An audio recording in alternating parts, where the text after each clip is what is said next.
Tanging sa pagtupad sa huling kahilingan ni Bea de la Cruz, ka makakabalik sa tunay na mundo. Hindi ako makapaniwala na isang simpleng reklamo ang nagtulak sa akin na lumipat kaluluwa sa isang libro. Ngayon kailangan kong tulungan ng isang kathang-isip na karakter na baguhin ang kanyang kapalaran. Kung hindi ko ito matatapos, hindi ba ako makakabalik sa tunay na mundo? Siguro siya ay baliw. Bea, huwag kang masyadong kabahan. Alam kong nagdusa ka doon, ngunit huwag kang mag-alala. Si nanay at ang iyong mga kuya ay babawi sa'yo. Lumipat kaluluwa ako sa araw na ang bida ay nakilala at nakabalik sa pamilya de la Cruz. Talagang magaling manigarbo ang kuya, kung ito. Sino ang nagsasalita? Kapag nakabalik na tayo sa pamilya de la Cruz, ang pekeng tagapagmana ay kailangan magkunwaring biktima para iwanan mo ako. Buong biyahe, hindi nagsalita si Bea. Maaaring ang naririnig ko ay ang kanyang mga iniisip. Walang utak ang buong pamilya ninyo, niloloko lang ng pekeng tagapagmana. Paano ko sila mapapagtanto na si Andrea ay isang mapagkunwaring bruha na nais na mamatay ang buong pamilya nila? Nais na mamatay ang buong pamilya natin. Christian, ano ang sinabi mo? Wala, mali ang narinig mo. Masyadong kakaiba. Talaga palang naririnig ko ang mga iniisip ni Bea. At saka, sinabi niya nais ni Andrea na patayin ang buong pamilya natin. Ano nga ba ang nangyayari?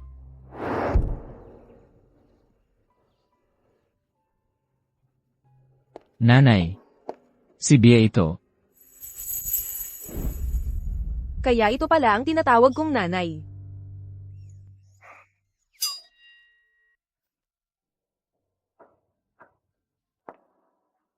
Bea, aking mahal na anak. Mabutit nakabalik ka na. Halika, maupo ka.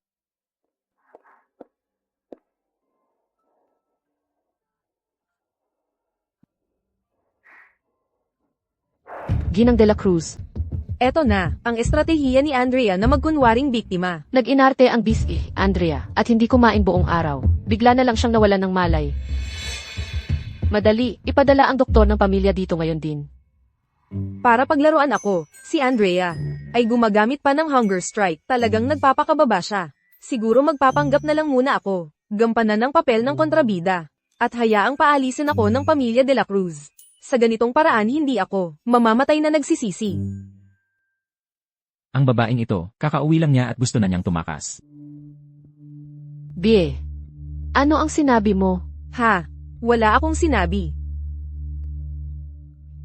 Ang aking kawawang, walang muhang nanay, na pinalaki ang anak sa labas ng kanyang tawoli na asawa, sa loob ng maraming taon. At lumalabas, alam na ni Andrea, ang tunay niyang pagkatao. Siguro iniisip niyang tanga si nanay sa likod niya. Anak na babae sa labas? Anak na babae sa labas? Mukhang hindi. Narinig ng katulong si Bea na magsalita. Maaaring ang narinig ko ay ang kanyang mga iniisip. Tungkol sa anak na babae sa labas, totoo ba iyon? Si Andrea ang anak na babae sa labas ni tatay. Dapat totoo iyon. Sinabi ni Bea sa daan na si Andrea ay gagamitin ang estratehiya ng pagiging biktima laban sa kanya at natupad lahat. Kung totoo man o hindi, kailangan kong siya sa atin ng mabuti. Bakit kayo nakatayo lang dyan? Kunin ang doktor ng pamilya. Ginang de la Cruz, nawalan ng malay ang bisif. Hindi mo ba siya titingnan? Nawalan siya ng malay, may doktor naman. Ano pa ang magagawa ko? Malinaw na alam ni Andrea na uwi si Bea ngayon. Gayunpaman sa niyang nag-hunger strike. Anong klaseng intensyon ang mayroon siya? Hindi ito ang nangyayari sa nobela. Hindi ba dapat iwanan nila ako at tingnan si Andrea? Hinihintay ko silang tratuhin ako na parang hangin, at saka ako paalisin.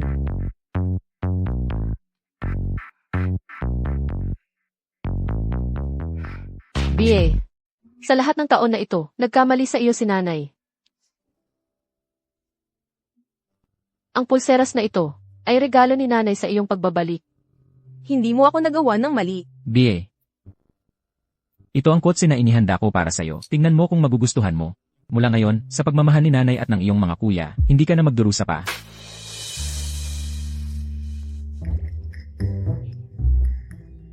Sa nobela, binibigay nila ang mga mamahaling kotse na nagkakahalaga ng milyon-milyong dolyar. Totoo nga.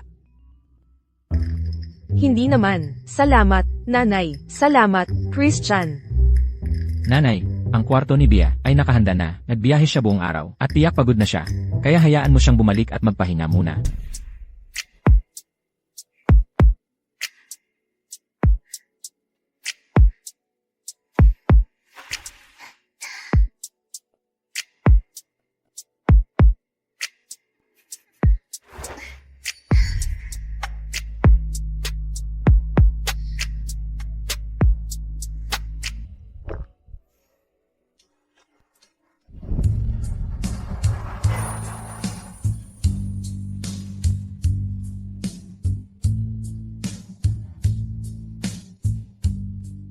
EQ. Yibi, gising ka na.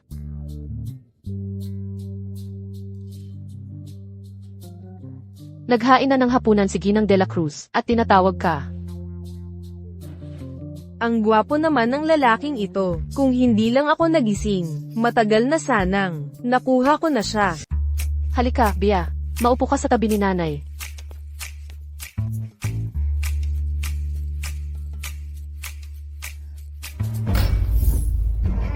Talaga, ang isang batang lumaki sa probinsya na walang galang. Hindi mo ba alam kung paano bumati?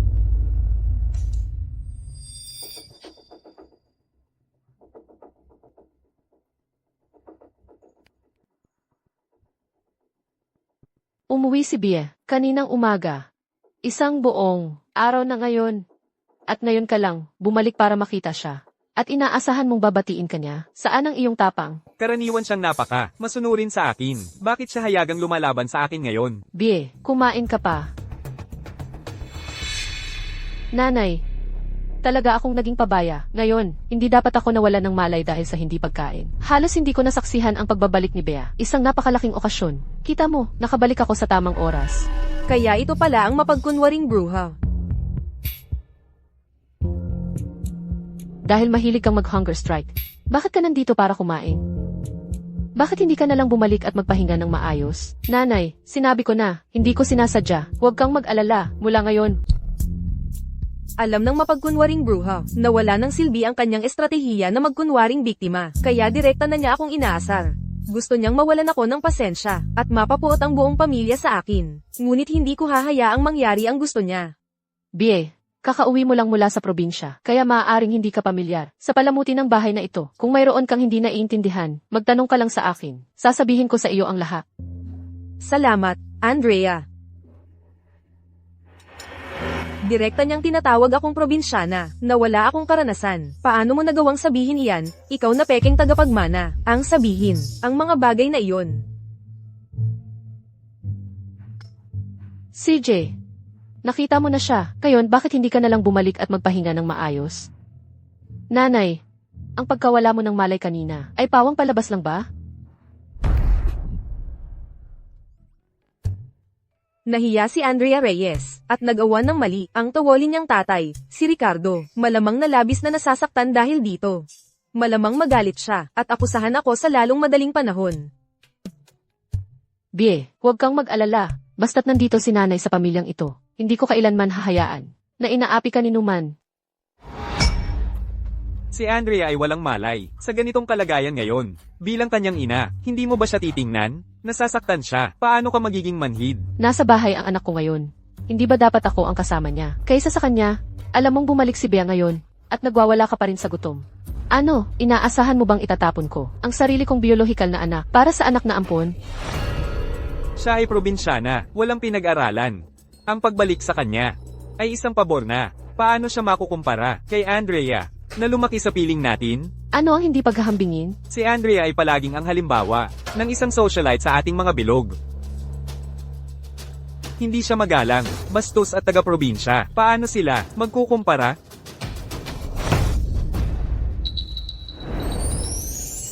Diyos ko, tunay ngang ang nanay ko ang panganay na anak ng pamilya Lim. Kung hindi dahil sa walang awang ama na yon, isa na siyang ganap na power woman ngayon. Sa ganitong presensya, manggangguna siya sa anumang lalaki sa negosyo. Ricardo, ipinagbuntis ko si Bea ng 10 buwan. Ngayon, sa wakas ay kasama ko na siya. Hindi ko papayagan na ganyanin mo siya kung ayaw mong kilalanin ang anak na ito. Kung gayon, maghihiwalay tayo. Ano? Hindi siya kailanman makikipaghiwalay. Umaasa pa rin siyang gamitin ang pera ng pamilya Lim para bayaran ang mga kakulangan ng kumpanya. Bukod pa riyan, umaasa pa rin si Andrea na makakuha ng malaking dowry mula kay nanay para makapag-asawa siya sa panganay na anak ng pamilya Santos. Oh, sige na, mahal. Huwag kang magagalit. Na-frustrate lang ako sa kawalan niya ng potensyal. Kaya may mga nasabi akong matitigas na salita. Si Bea ay biyolohikal kong anak din. Paano ko hindi siya mamahalin? Huwag mo nang babanggitin muli ang paghihiwalay natin. Mahigit 1 dekada na tayong kasal. Sa hirap at ginhawa, hindi ito naging madali. Huwag tayong maging malungkot sa ganito kaliit na bagay. May gana pa siyang sabihin yan. kung hindi siya nakipagsabuatan. Sa kabit noon, nagplano ng Hero Saves the Beauty Act at niloko si nanay para mahulog. At pagkatapos ay dinrogan siya para hindi na makabawi. Hindi sana siya pinakasalan ni nanay. Nag-arte, nilason. Nanay, okay ka lang ba? Doktor, tumawag ng doktor.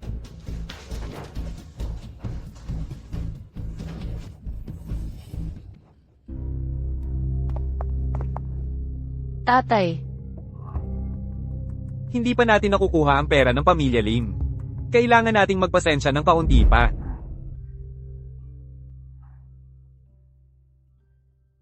Yung walang awang demonyo. Inapi niya ang aking magandang nanay, nang ganito. Dapat ba akong humanap ng magtuturo sa kanya ng leksyon? Mahilig siyang mandaya, hindi ba? Hahanapan ko siya ng 5, 6, 7, 8 matatandang babae. At pagsasawaan ko siya hanggang sa maging impotent siya. Ano ang iniisip ng batang ito buong araw?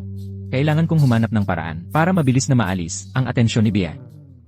Hoy, Bie, paano kung ilabas kita saglit? Hayaan nating magpahinga si nanay. Tara na.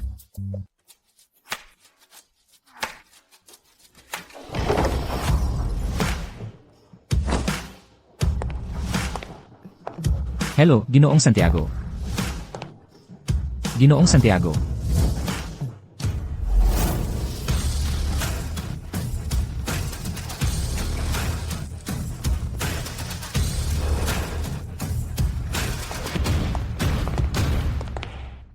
Christian. Sino ang taong ito? Napakagarang pagpasok.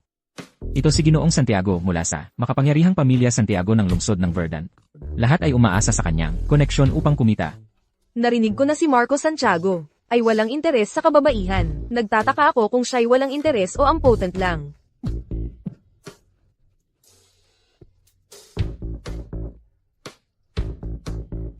Tingnan mo kung sino ang nasa tapat natin. Sir, ang nasa tapat natin ay si Christian de la Cruz, mula sa pamilya de la Cruz at ang kanyang kapatid na si Bea. Sa kanyang katawan, mukhang hindi siya impotent. Baka siya ay bakla. Bie, paano kung umuwi na lang tayo? Kung mananatili pa tayo, sino ang nakakaalam kung anong gulo ang mangyayari? Hindi kayang galitin ng ating pamilya ang isang tulad niya. Tara na.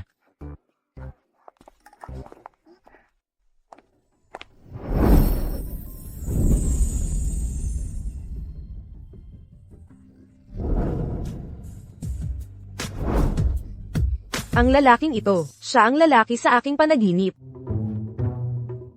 Napakagwapo niya, pero namamatay siya ng malupit sa huli. Sayang. Bie, ang lalaking iyan ay kilalang malupit, kaya niyang durugin ang ating pamilya de la Cruz sa isang kumpas lang ng kanyang daliri. Pwede mo bang itigil ang pag-iisip ng malakas, hindi kaya ng puso ng iyong kapatid? Bie. Ito si Ginoong Santiago. Ginoong Santiago. Hindi ko siya nakitang nagbukas ng bibig. Pero narinig ko siyang magsalita. Naririnig ko ba ang kanyang mga iniisip? Sabi niya, mamamatay ako. Ginoong de la Cruz. At ito ay Ginoong Santiago. Ito ang aking nakababatang kapatid, si Bea de la Cruz. Siya ay lumaki sa probinsya, at kamakailan lang, namin siya natagpuan. Bea de la Cruz.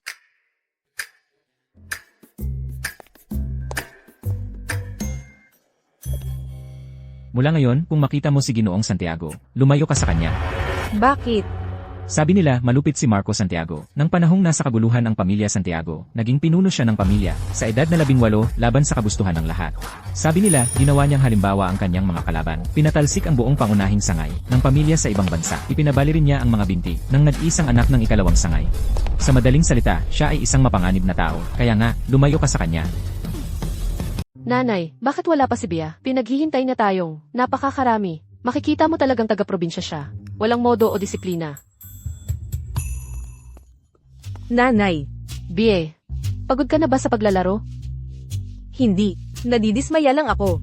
Nakakainis. Sa unang oras ng umaga, kailangan kong marinig ang pag-iingay ng isang nagkukunwari. Iniis ba niya talaga na ang paglalagay ng ilang balahibo ay gagawin siyang phoenix? Sasabihin ko sa'yo, kung manggahas kang galitin ako, bubunutin ko ang bawat isa sa mga balahibo mo. At hindi ka na makakapagpakita sa publiko. Ikaw. Bea de la Cruz, hindi pa tayo tapos. Yung tingin sa kanyang mga mata, gusto niya akong lamunin ng buhay. Dati kong iniisip na si Andrea ay mabait at mapagbigay. Ngayon, pag nakikita ko siya, naaalala ko ang masamang kontrabida mula sa isang palabas sa Lie. Kahapon, narinig ko ang mga iniisip ni Bea.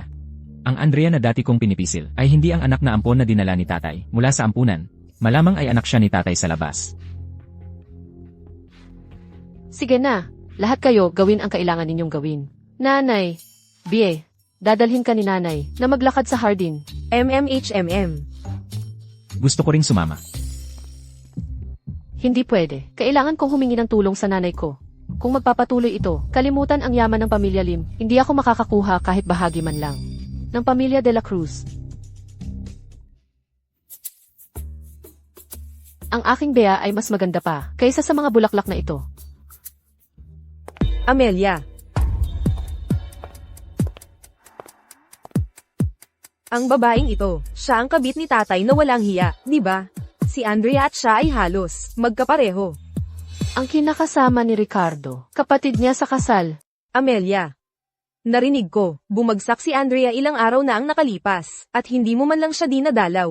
Nang makita ko kung gaano kapayat si Andrea kanina, kahit ako, ang kanyang tiya, nasaktan ang aking puso. Talaga? Bakit hindi ko iyon napansin? Lumaki si Andrea sa iyong pangangalaga. Dahil lang bumalik na ang iyong tunay na anak, pinapabayaan mo ang iyong ampon. Kaya, naparito ka para ipagtanggol ang iyong tunay na anak, hindi ba? Sinusubukan mong maghasik ng gulo, sa pagitan ni nanay at ako. Tingnan natin kung paano kita tuturuan ng leksyon. Sofia, nag-aalala ka masyado kay Andrea. Sino mang hindi nakakaalam, akala nila si Andrea ay hindi ang aking ampon, kundi ang iyong tunay na anak. Paano magiging anak ko, si Andrea? Nag-aalala lang ako na magpakita ka ng paboritismo, na hayaan ang mga labas na magtsismisan, na ang pamilya De La Cruz ay hindi makapag-accommodate ng isang ampon. Sofia, nagbibiro lang ako. Bakit ka ganyan ka-tense? Kaya ito pala, ang anak na iyong dinala pabalik, maganda siya, masasabi ko iyon. Ngunit wala siyang modo. Nanay. Christian. At sino itong matandang bruha? Siya. Siya ang asawa ng nakatatandang kapatid ng iyong tatay, na yumao na. Ang iyong tiya sa kasal. Ang aking tiya sa kasal, ha? Nakadamit na parang ipay. Sobrang pangit. Ikaw na probinsyana, talagang walang modo. Anong nangyayari dito? Naparito ako nang may mabuting hangarin na makita si Bea. Baka hindi niya ako gusto, sinabi niya na nakadamit ako na parang ipay. Bea, ang iyong tiya sa kasal, ay pumunta para tingnan ka ng may kabaitan. At naglakas loob ka na latin siya, ikaw. Ricardo, ako ba ang iyong asawa, o siya ang iyong asawa? Pipigain mo ang aking anak dahil sa kanya? Ano ang pinagsasabi mo? Nanay. Huwag mong sisihin si tatay o ang ating tiya. Tingnan mo kung gaano si Mia. At ang ating tiya ay magkamukha, sino mang hindi nakakaalam. Akala nila sila ay isang pamilya ng 3. Ikaw na walang hiya, anong kahangalan ang sinasabi mo? Papaluan kita hanggang mamatay ngayon. Tatay. Ricardo, habang nandito ako, subukan mong saktan ang aking anak. Amelia. Siya ang iyong asawa, paano mo siya mapapalo? Kung maglakas loob kang saktan si Bea, hindi ako magdadalawang isip na isama ka sa pagbagsak ko. Mahal. Ricardo. Halika na. Dadalhin kita sa ospital para suriin ang iyong mga sugat. Nanay, ayos ka lang ba? Ayos lang ako. Pagod lang. Ikaw, magpahinga ka muna kasama ang iyong kuya. Halika na.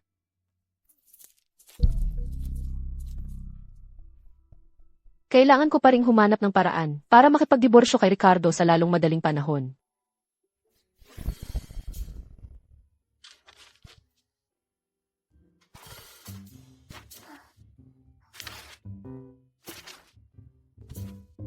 Sa mga bagay na ito sa subasta, wala ka bang nagustuhan?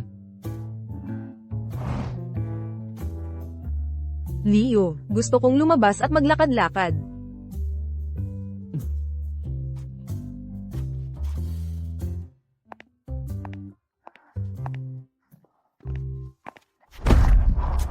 Paumanhin.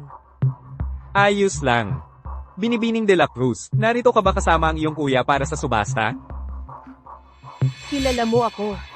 Ikaw ay Mula sa pamilya Santiago. Joaquin. Siya si Joaquin, yung mula sa libro, na pinabali ni Marco ang mga binti. Siya ay isang mahalagang tauhan na ang mga kilos, ay humantong sa mga problema ng pamilya Santiago sa kwento. Ha, si Joaquin pala. Humihingi ako ng paumanhin. Masyado na akong nawala. Siguradong nag-aalala ang aking kuya. Kailangan ko nang umalis. Paalam, Joaquin. Kung alam ko lang na makakasalubong ko si Joaquin, nanatili na lang sana ako, sa auction kasama ang aking kuya. Ngayon lahat, ay nasa auction. Sino ang makakahanap sa akin? Wala akong matatawagan para humingi ng tulong. Walang sisigot. Binibining de la Cruz, bakit nagmamadali? Sumama ka lang sa akin ng maayos. Kung hindi, huwag mo akong sisihin kung hindi ako magiging maayos. Paano mo balak maging hindi kaaya-aya?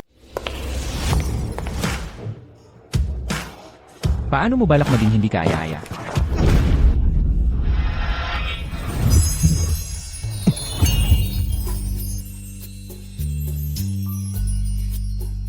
Ginoong Santiago, isang babae lang. Kung interesado ka, sabihin mo lang ang gusto mo. Bilang iyong nakababatang kapatid, hayaan na lang kitang makuha siya. Bakit ka nagagalit ng ganyan? Bumalik ka na sa Hacienda Santiago. Kung may susunod na pagkakataon, hindi ko masisigurado ang iyong kabilang binti na hindi mapipilay.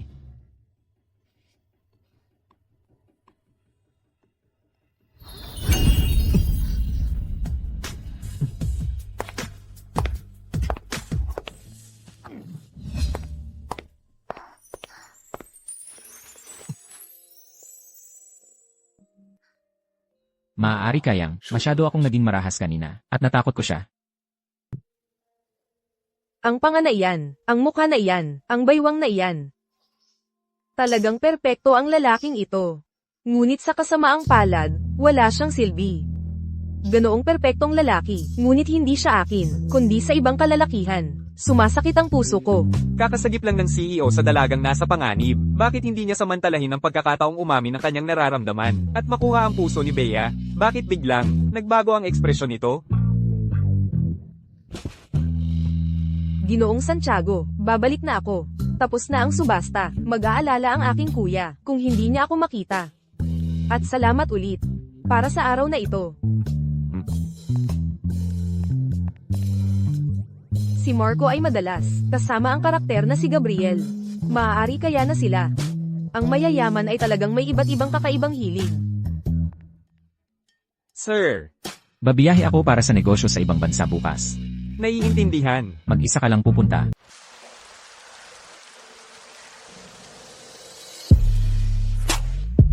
Marco, nagustuhan ko ito.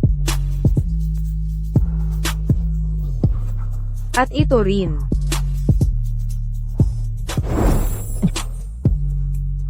Nagugustuhan mo ba? Oo.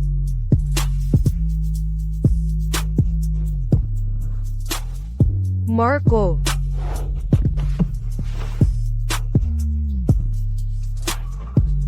Bea de la Cruz. Nag-alok ka ng sarili mo ng kusa. Kaya huwag ka nang umiyak.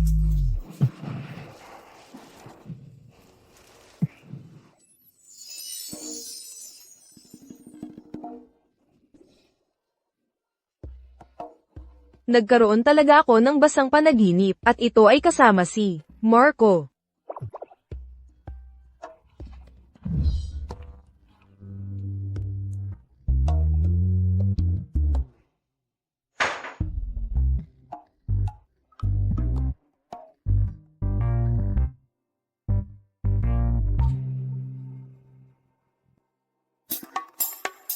Nagkaroon na ba ang mapagkunwari, may dalawang mukha na babae, nang sapat at nagdesisyong kumilos laban sa akin.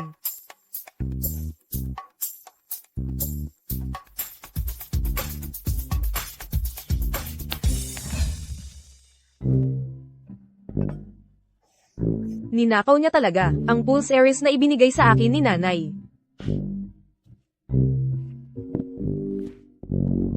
Sayang para sa kanya. Para mag-ingat laban sa iyo. Matagal ko nang pinalitan, lahat ng nasa silid ko, ng mga peke. Ano man ang plano mo, ito ay nakatakda, na mabaygo sa huling balakid.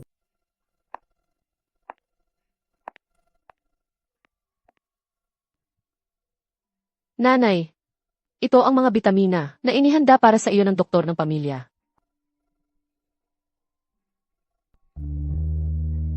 Napakalaki ng iyong ginawa.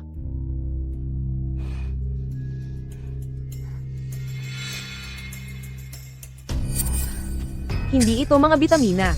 Ito ay mga psychotropic drugs. Kung ang isang tao na may malusog na isipan ay makainom ng sobra, magiging handgal na matanda siya.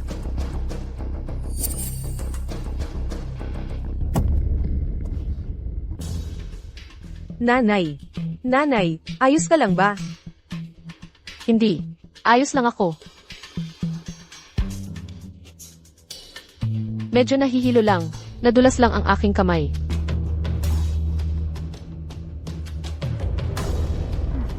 Buti na lang hindi ko ito ininom. Yung Mia na iyon, pinalitan ang mga regular na bitamina ni nanay, ng antipsychotic pills. Ito ang nagdulot para maging unstable ang pag-iisip ni nanay. Kalaunan, nagkasakit ng malubha, at namatay. Nanay, kasalanan ko lahat ito. Kukunin ko para sa iyo, ang bago. Hindi na kailangan. Ayos lang ako. At hindi ko na kailangang uminom ng anumang gamot. Mia, dati akong nagtrabaho sa parmasya, kaya medyo alam ko ang tungkol sa gamot. Paano kung papatingnan mo sa akin ang mga tableta, bibigyan ko si nanay ng sarili ko. Hindi kailangan. Nagtatrabaho ka sa butika. Paano iyan maihahambing sa isang profesional na doktor ng pamilya? Nanay, dahil maayos ka na, uuwi na ako para magpahinga. Hindi na kita gagambalain pa.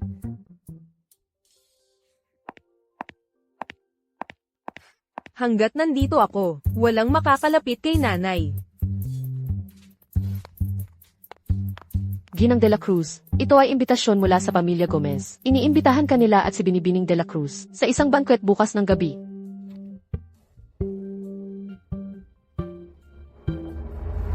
Si Isabel Gomez, anak ng pamilya Gomez, ay ang gusto ni Leo. Minsan, muntik na siyang masagasaan. Nakita iyon ni Leo, itinulak niya palayo, at nailigtas siya, na nauwi sa pagiging lungko niya. Ano?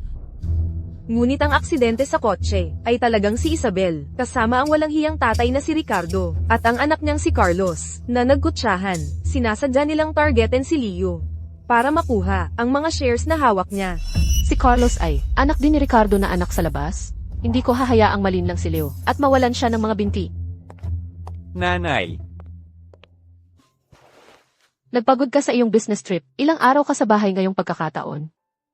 maaari akong magpahinga ng ilang araw ngayong pagkakataon. Ito na siguro si Bea. Kumusta, Leo? Narinig ko lang sa labas, sina Isabel at Carlos na nagpaplano laban sa akin, para mawalan ako ng binti sa aksidente, at makuha ang aking mga shares. Si Leo ay matangkad, guwapo, at determinado. Sayang naman kung mapunta siya sa wheelchair. Bumalik ka mula sa iyong business trip para dumalo sa banquet ng pamilya Gomez, tama? Oo, nakatanggap ako ng imbitasyon mula sa pamilya Gomez para sa kanilang banquet. Kailangan kong pumunta sa banquet na ito. Liligawan ni Isabel si Leo. Paiisipin niyang gusto rin niya ito, at lubos siyang magiging tapat sa kanya. Kailangan kong ibuking si Isabel, ang mapagkunwaring babae na may dalawang mukha. Hindi ako naniniwala na si Isabel ay nanlilinlang sa akin sa lahat ng oras na ito. Napakaganda mo ngayong araw. Mabuhay. Kumain ka pa. Ginang Gomez. Oh, Amelia, nandito ka. Ito ang aking biological daughter, si Bea de la Cruz. Nawala siya noong bata pa siya. At ngayon ko lang siya nahanap. Sabihin ko na, kamukha mo talaga ang babaeng ito. Noong bata ka pa. Ngunit ang kanyang kilos ay malayo sa iyo noong kabataan mo. HMPH, matandang bruha, nanggugulo, hindi ko hahayaang magpakasal si Leo kay Isabel. Matagal nang nakikipag-ugnayan sina Isabel at Carlos. Nakikipag-ugnayan. Ang dahilan kung bakit gusto ni Leo si Isabel ay dahil noong bata pa sila, napakagwapo ni Leo, na parang babae siya. Kinukutsa siya ng ibang mga bata. Si Isabel ang nagtaboy palayo sa mga nang-aapi kay Leo. Kaya naman itinuturing niya siyang ideal love. Amelia, natagpuan mo na ang iyong biological daughter ngayon. Ngunit, hindi mo dapat pabayaan ang iyong adopted daughter, si Andrea. Pagkatapos ng lahat, para sa mga pamilya na tulad natin, mahalaga pa rin ang pagpapakita ng tamang asal. Siyempre, hanggat siya ay masunurin, hindi namin siya pakikitunguhan ng masama. Matapos tawaging nanay sa loob ng maraming taon, hindi mo man lang ako bibigyan. Ginang Gomez. Nasaan na si Isabel? Kung titingnan ang kanyang ekspresyon, huwag mong sabihing si Isabel ay kasama ni Carlos ngayon. Dapat akong gumawa ng gulo para sa kanila. Sa ganito kahalagang kaganapan, si Isabel ay nakikipaglandian talaga kay Carlos, ang anak sa labas na iyon. Mukhang si Ricardo, ang walang hiya, ay lihim na nakikipag-ugnayan sa pamilya Gomez sa likod ko. Nanay, gusto kong maglaro doon. Mag-ingat ka. Nakuha ko.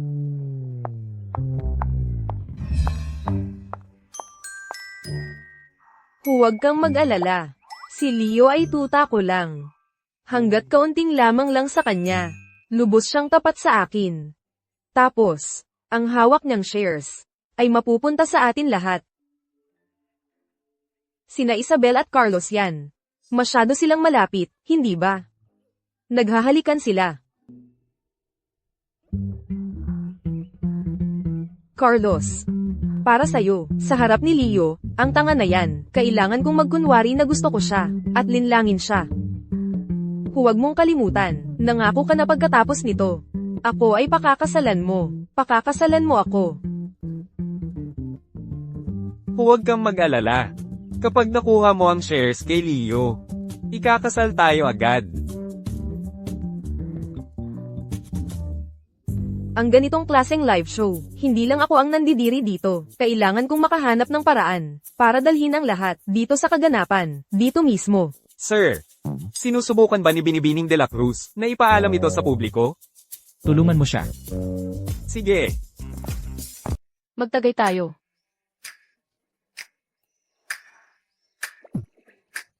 May mali. Anong nangyari? May nahulog sa pool. Sige, magpatuloy lang kayo sa pag-uusap. Titingnan ko lang. Tara na. Nanay, manood din tayo ng gulo. CJ.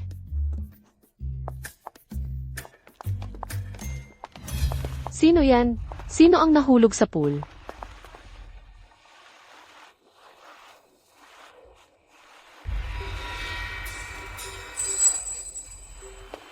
CJ, bilisan. Huwag ninyong hayaang makalapit ang sinuman dito. Tingnan natin. Ginang Gomez, sino ang nahulog sa pool? Tingnan natin kung may tutulong kami.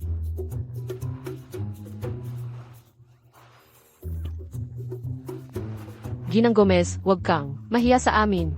Salamat na lang. Anong gagawin natin? Tapos na. Magiging maganda ito, Carlos. Ang inyong katulong, paano niya nagawa ang ganoong bagay? Sa inyong bahay sa liwanag ng araw, may mga taong labas-pasok sa labas. Para maging ganoon. Kayong pasyente. Ako na ang bahala rito. Lahat pakiusap pumunta muna sa banquet hall. Huwag ninyong hayaang masira. Nito ang inyong kasiyahan. Tara na. Paano sila naging ganoon katapang? Anong nangyayari? Paano ko narinig na may nahulog sa pool? Isang malaking pagkakamali lang ito. Ang aming katulong, akala niya ang manikin, at aso ni Isabel, ay mga tao. Hindi ba't manakan lang ang inihagis ko? Paano nahulog din ang aso? Tinutulungan ba ako ng tadhana? Sino ang gumawa nito? Dahan-dahan. Anong ingay yun? Ngayong huli mo na napagtanto yan. Ngayong araw, sisiguraduhin ko talaga na, si Sean, itong anak sa labas, at ang relasyon ni Isabela ay mabubunyag. Ito ang magbubuklod sa kanila ng tuluyan. Pagkatapos, si Ethan, sasuko na kay Isabela, at hindi na niya kailangang pakasalan. Si Isabela, nakasama na, ni Sean. Si Isabela at Sean, sila ba yung nauuna? Hindi, wala namang maririnig. Bakit mo tinatago ang mga bagay? Umalis ka. Paano nagkaroon ng lakas ng loob na guluhin ang handaan ng pamilya Gomez? Gusto na ba nilang mamatay? Tuturuan ko sila ng leksyon. Huwag kang umalis. Hindi. Gusto kong makita kung sino ngayon ang nanggugulo sa pamilya Gomez. Isabela, Sean, kayo talagang dalawa. Walang hiya ka. Paano mo nagawang umiyak? Tingnan mo ang ginawa mo. Ang mga nangyari ngayon, kung hindi ko ito maayos na malulutas, hindi lang ang reputasyon ko ang masisira, kundi mapapagalit ko pa ang pamilya Gomez, at magkakaroon ng mga kaaway. Ginoong Gomez, Ginang Gomez. Mali ang aking ginawa. Sa totoo lang, si Isabela at ako ay matagal na pong magkasama. Hindi pa kami nagkaroon ng pagkakataon dati na magpakilala ng formal. Pagkatapos nito, pag-uwi ko, maghahanda ako ng tamang regalo para sa kasal, at personal akong pupunta para manligaw. Ngayong nabunyag na ang tunay na kulay ni Isabel, hindi na si Leo, lubos na tapat sa kanya. Hindi rin niya mawawala ang shares niya para sa kanya, o mapipilayan. Bea, salamat. Sa pagbubunyag mo ng tunay na kulay ni Isabel. Lahat.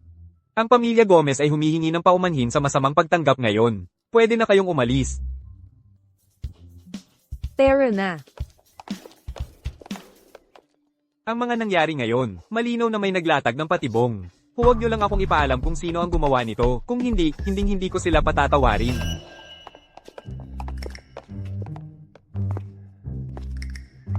Ginoong Santiago, ang pamilya Gomez ay naging bastos ngayon. Ayos lang. Si Marco Santiago, palagi siyang malamig at walang awa. Bakit siya nandito ngayon, sumasali sa kaguluhang ito?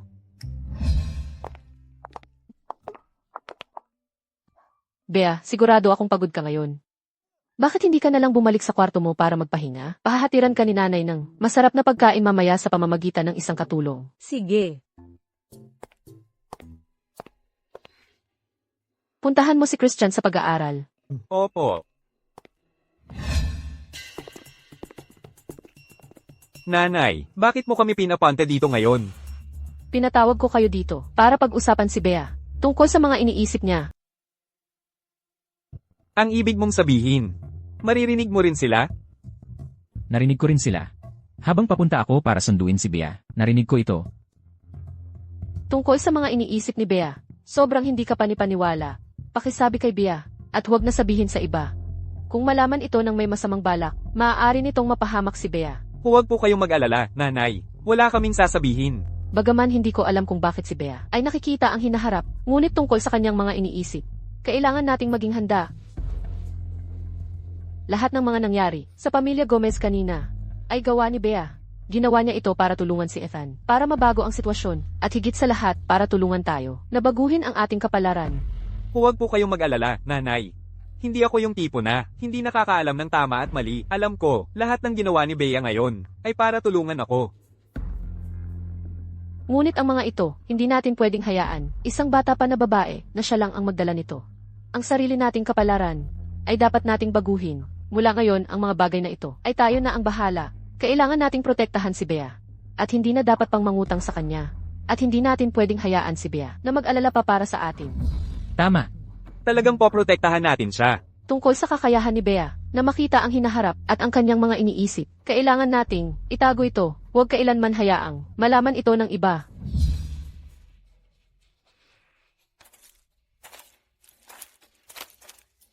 Bea, paano kung ilalabas kita para maglibang? Naku naman, napakadelikado ng mga nangyari kahapon. Nagpa siya akong hindi muna lumabas, sa ngayon. Talagang nakakatakot. Bilang mga babae, kailangan nating ingatan ang ating sarili. Kung hindi, hindi mo alam. Kung kailan sa darating na araw, ay may maglalagay sa iyo sa patibong. Sa tingin ko, tama ka. Kung ganoon, mananatili ako sa bahay at makikipaglaro sa iyo. Hindi ako pupunta kahit saan. Okay. Talagang hindi siya sumusuko. Ano? Binibini, narito ang asarol na hiniling mo. Talaga palang probinsyana siya. Gumagawa pa siya ng maruming trabaho. Ano ang ginagawa mo? Siyempre, magtatanim ako ng mga bulaklak. Ay, Andrea. Hindi ba't sinabi mong sasamahan mo ako? Bakit hindi ka sumali? Ako ang panganay na anak ng pamilya de la Cruz. Sino ang gagawa ng ganyang maruming trabaho? Mukhang hindi mo pa rin naiintindihan. Ako, ang panganay na anak ng pamilya de la Cruz. Ampon ka lang. Ako ang tunay na panganay na anak ng pamilya de la Cruz. Ano ka? Hindi ko pa nakukuha ang pera ni Amelia Lim, ang pera ng matandang babaeng iyon. Ang katotohanan ako ang biolohikal na anak ni tatay, ay hindi pa pwedeng ibunyag. Hayaan mo na, wala lang yon. Aalis na ako ngayon. Kapag nakuha na ni tatay ang kontrol sa mga kumpanya at pera ng pamilya Lim at pamilya de la Cruz, kapag nasa kanya na ang lahat, sisipain niya palabas ang nanay mo. Ako ang magiging tanging panganay na anak ng pamilya de la Cruz. Nanay. Bie, halika, umupo ka sa tabi ni nanay. Nabalitaan kong si Andrea ay madalas kang nilalaro nitong mga nakaraang araw. Oo, madalas siyang dumating upang makita ako, ngunit sandali lang siya at umaalis din. Ang makipaglaro sa akin ay dahilan lamang, gusto niya talaga akong baligtarin. Binigyan ko siya ng napakagandang pagkakataon. Kung hindi niya ito magagamit, huwag akong sisihin. Ay, sige nga pala, Bie. May sasabihin si nanay sa iyo. Si Isabel at Carlos ay magpapakasal. Talaga. Napakagaling. Nagkatuluyan din sa huli ang mga nagmamahalan. Sa ganitong paraan, si Leo at Isabel ay hinding-hindi na magkakaroon ng anumang kinalaman sa isa't isa. Ngunit kailangan pa rin nating mag-ingat sa kanila. Maaaring makahanap sila ng ibang paraan upang makalapit kay Leo.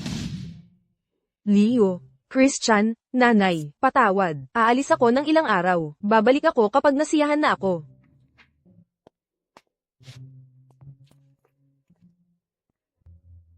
Leo, tumakas si Bea sa bahay. Talaga bang wala tayong gagawin? Hahayaan na lang ba natin siyang umalis ng ganito? Ayos lang na lumabas siya. Sinabi ni nanay na maraming nangyayari sa bahay nitong mga nakaraang araw. Ang pagpapahintulot sa kanya na lumabas ng ilang araw upang magsaya ay makakatulong para lumino ang isip niya.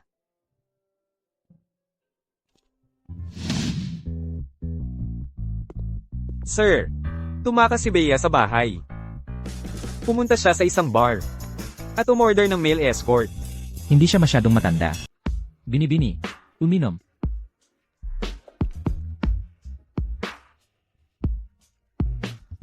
Ang tagal na mula nang maglipat kaluluwa ako sa librong ito, at hindi pa talaga ako nagkakaroon ng kasiyahan. Bago ako maglipat kaluluwa, isa lang akong masipag na corporate slave. Saan ako kukuha ng oras para maglaro dito? Ang nanay ni Andrea ay byuda na sa loob ng maraming taon, kahit na palihim siyang nakikipag-ugnayan kay Ricardo. Medyo mapanira rin siya sa pribado. Ang bar na ito ay pag-aari ni Carlos. Palihim, madalas siyang humanap ng kalalakihan para sa kanyang nanay. Maging si Carlos, na kunwari ay anak sa labas ni Ricardo, ay bunga pala ng pakikipagsiping ni Sofia sa kung sinong lalaki, at iyon ang naging ama niya.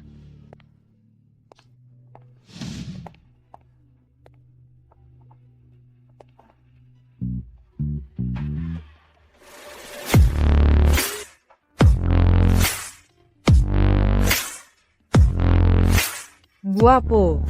Mayroon kang magandang katawan. Paglingkuran mo ako ng mabuti, at gagantimpalaan kita ng gusto.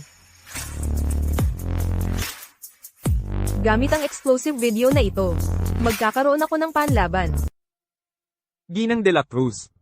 Nahawakan ko na lahat ng iyong pinag-utos. Talagang naloko si Carlos. Nalimas na ang lahat ng pera niya. Nanghiram pa siya sa mga loan shark. Malamang ay umiiyak ng malakas at papunta na kay Ricardo ngayon.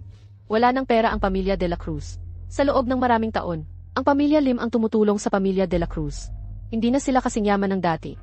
Malapit na rin si Bea. Marahil, hindi natin may tatago ito sa kanya. Malalaman din niya ito sa huli. Hindi naman si Bea ay isang marupok na ibon. Ang kapatid mo ay talagang matapang. Amelia. Amelia, may nangyaring masama. Nag-invest ako sa isang proyekto. At nawala ang 50 milyong dolyar. Alam mo naman, wala akong ganoon aming cash. Pumunta ka sa pamilya Lim. At kunin mo ang 50 milyong dolyar para sa akin. Wala akong 50 milyong dolyar. Sa lahat ng mga taon na ito, ang pamilya Lim ang tumutulong sa pamilya de la Cruz. Hindi na kami kasing yaman ng dati. Mayroon ka pa rin, 20% ng mga shares ng pamilya Lim, di ba? Bakit hindi ka magbenta ng ilan? Siguradong aabot yan ng milyon-milyon. Sapat na para matakpan ang kakulangan. Mag-asawa tayo, hindi ba't ang kumpanya ng pamilya de la Cruz? Ay iyo rin, hahayaan mo na lang bang mabaon ito? Sabi ko na sa iyo, wala akong pera. Wala. Sa tingin ko, ayaw mo lang talagang ibigay. Mag-asawa tayo, sa napakaraming taon. Paano ka nagiging ganyan kawalang puso? Wala akong 50 milyong dolyar. Gayunpaman, kung ibebenta ko lahat ng alahas ko, siguro ay magkakaroon ako ng 5 milyong dolyar. Ngunit mayroon akong isang kondisyon. Diborsyo? Kung papayag ka sa diborsyo, itong 5 milyong dolyar ay magiging iyo. Imposible. Hindi kita didiborsyuhin dahil pinakasalan mo ako. Parte ka ng pamilya de la Cruz. Kailangan mong ibigay sa akin. Ang perang ito ngayon, gusto mo man o hindi. Kung hindi ka papayag sa diborsyo, ang anak mo sa labas doon ay mababali ang mga binti ng mga loan shark. At si Sofia at Andrea, gaano katagal pa sila maghihintay para makuha ang iyong pwesto? Anak sa labas? Anong kabalbalan ang sinasabi mo? Si Sofia ay hipag ko. Ano naman ang kinalaman niya sa akin? Hindi mo ba alam? Kung nagsasabi ako ng totoo, kung gusto mong ligtas si Sofia at ang anak mo sa labas, mas mabuti pa na pirmahan mo ang kasunduan sa diborsyo na ito. Kung hindi, ipapakita ko sa iyo kung ano ang ibig sabihin ng pagsisikap ng walang saysay. Paano mo nalaman? Ang mga bagay na ito, kailan mo nalaman? Sige. Pag-iisipan ko.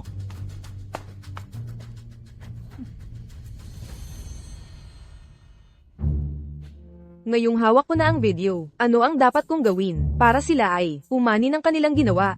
May lalaking hawak ang gamit mo at sinasabing siya ang kasintahan mo. Akin. Ginoong Santiago. May balita lang ang ating mga tauhan na muli na namang may problema si Bea. Anong problema?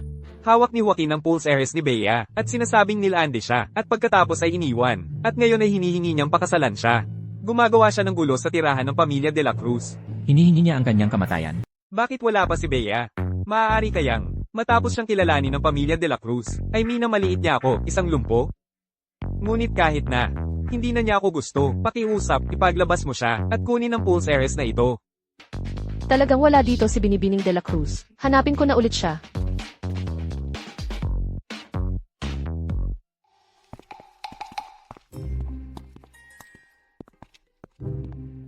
Sir, aakyat na ba tayo, at paalisin si Joaquin? Hindi pa. Maaaring walang kwenta si Joaquin. Ngunit lumaki siya sa pamilya Santiago. Hindi siya maaaring walang utak. Siguradong may iba pa siyang nakatagong plano.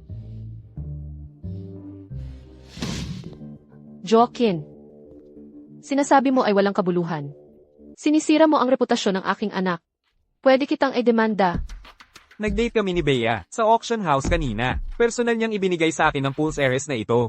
Akala ko sana, ay nagpapahiwatig siya na gusto niyang pakasalan ako. Kaya naman, ay agad akong nagdala ng mga pananagumpay na regalo sa iyong pintuan. Ang pulse heiress. Bea, nandito ka na. Dapat tingnan mo talaga ng mabuti ang pulse heiress na hawak mo. Ano, ang pagkabali ng binti mo noong huli? Ba ang hindi nagturo sa iyo ng leksyon? Gusto mo bang sipin ko ulit ang binti mo ng ilang beses pa? Bea, talagang, minamaliit mo ako dahil sa pagiging lumpo ko. Hindi kita minamaliit dahil sa pagiging lumpo mo. Minamaliit kita. Tingnan mong mabuti. Ito ang pulse heiress na ibinigay sa akin ni nanay. Ang hawak mo ay peke, tulad ng sinasadya mong gayahin, ang estilo ni Marco. Ang buong pagkatao mo. Hindi ko inaasahan na si Bea ay may plano. Ngunit paano ang pulseras na ito? Napunta sa kamay ni Joaquin? Ibinigay ba ito ni Andrea sa kanya? Paano nagkarelasyon ang dalawang iyon? Bea, manahimik ka. Ginoong Santiago. Ang anak ko ay, pinalayas ko, kakabalik lang niya mula sa probinsya. At hindi marunong sa tamang asal. Tatay.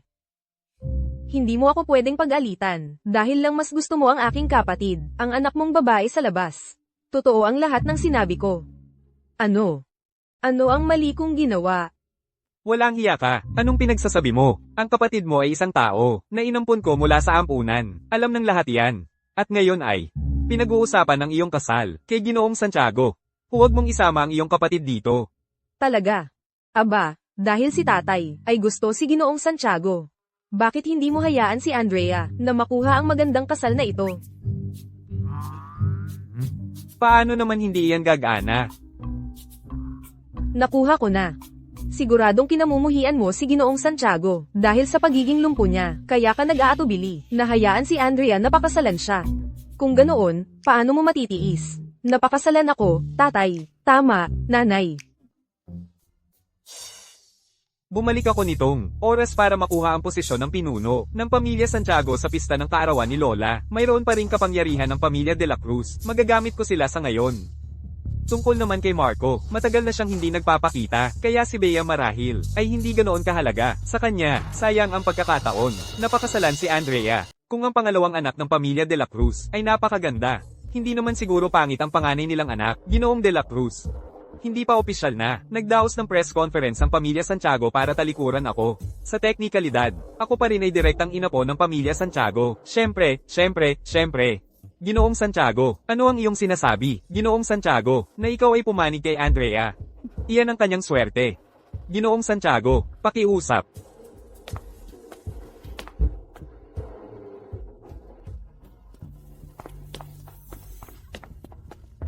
Higit pa kay Joaquin kaysa sa nakikita, ang lumapit dito at gumawa ng ganitong eksena. Pinipilit ang walang hiyang tatay na ibenta ang anak niya gamit ang pera. Sinusubukan ba niya na makuha ang atensyon ng isang tao? Sa libro, ginawa pa niya, natalunin si Marco. Kailangan kong maging maingat. Sir, mukhang hindi kailangan ng iyong tulong dito. Kaya ni Bea, itong soulless yunen. Lagi siyang matalino. Ayusin mo ang isang bagay. Turuan mo sina Andrea at Joaquin ng leksyon, at ang pulseras na yon. Sirain mo. Naiintindihan. Pinupuri ko lang si Bea, ngunit mukhang natutuwa ka naman, sir. Nanay, si Andrea talaga, nagbaril sa sariling paa sa pagkakataong ito. Nalutas na ang problema ni Andrea, susunod naman ang mga kuya ko. Iniisip ko kung alin sa mga kawawa kong kapatid. Ang walang hiyang tatay, ang susubukan niyang saktan. CJ, Bie. Huwag mo na yang isipin pa. Bukas, ang handaan sa kaarawan ng Lola Santiago. Ihanda mo ang sarili mo. Dadadala ka ni nanay.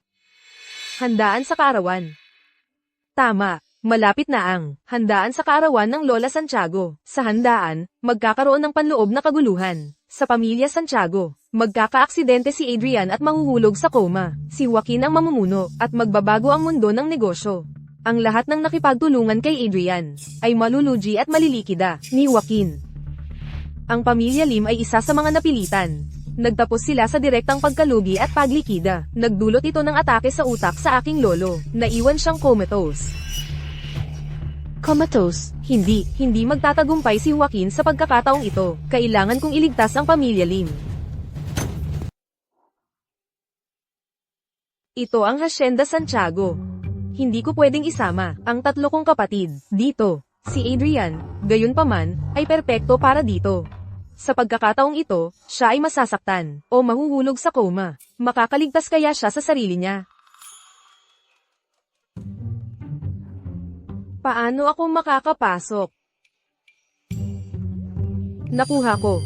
Akyatin ang pader.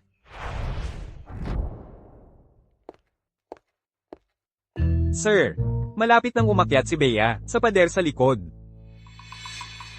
Anong ginagawa niya rito? Hindi rin ako sigurado. Papasukin ko na ba siya ngayon? Hindi na kailangan. Buksan ang pinto sa likod. Bigyan ng araw ng pahinga ang mga tauhan ng hacienda. Huwag mo akong istorbohin maliban kung kailangan talaga. Pinaplano ba ng boss ang isang romantikong araw kasama si Bea?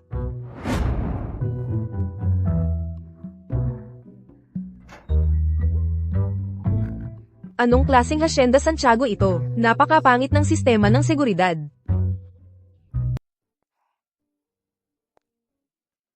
Nakapagtataka. Bakit walang tao rito? Sa hacienda ng mga Frost.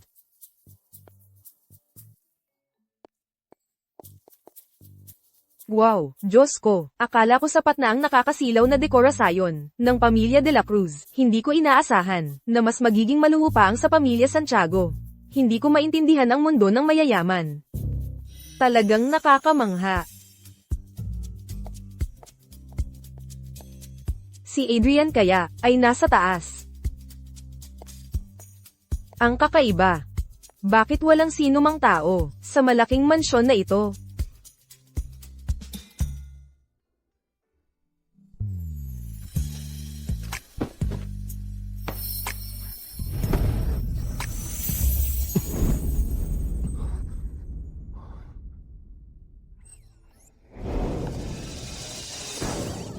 Nabaliw ka na ba? Hindi ka gumagawa ng ingay kapag naglalakad ka. Hindi mo alam na pwede kang makapagbigay ng atake sa puso. Ay nako, katapusan ko na. Nahuli ako ni Adrian na parang ganito lang. Hindi niya siguro iisipin na magnanakaw ako, na pumasok sa bahay niya, di ba? At babagiin ang mga binti ko at itatapon palabas, di ba? Ang mga binti ko, hindi naman talaga sila mababali, di ba? Pero sa kabilang banda, ang lalaking ito, ay may napakagandang katawan, yung mga abs niya, yung dibdib niya, halos isa siyang walking first trap.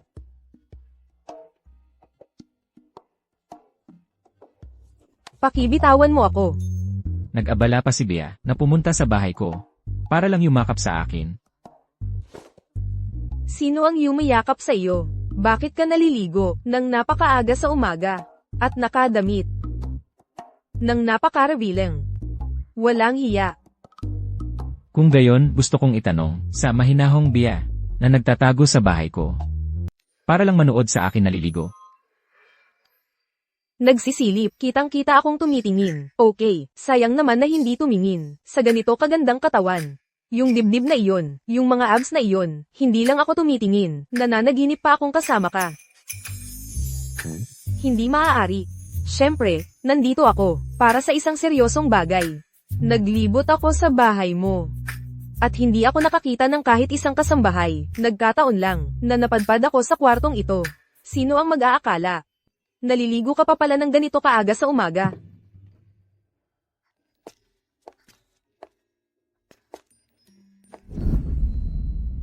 Hindi ba't sinabi mong may kailangan ka? Ginoong Santiago. Narito ako, para pag-usapan ang partnership natin. Ano sa tingin mo ang dahilan para may pagkakataon kang makipag-partner sa akin?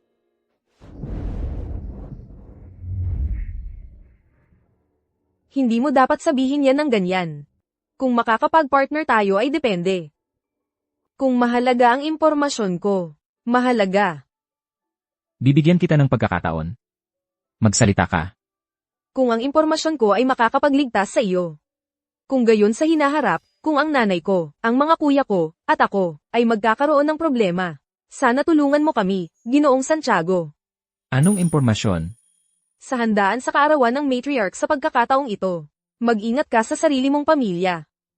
Lalo na ang mga babaeng, tila walang sala, ngunit napakaganda. Kung hindi, malaki pa rin ang mawawala sa iyo.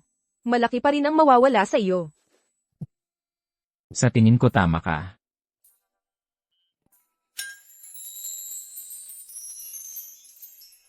Ano ang tinitingnan mo? Saan ka nakatingin?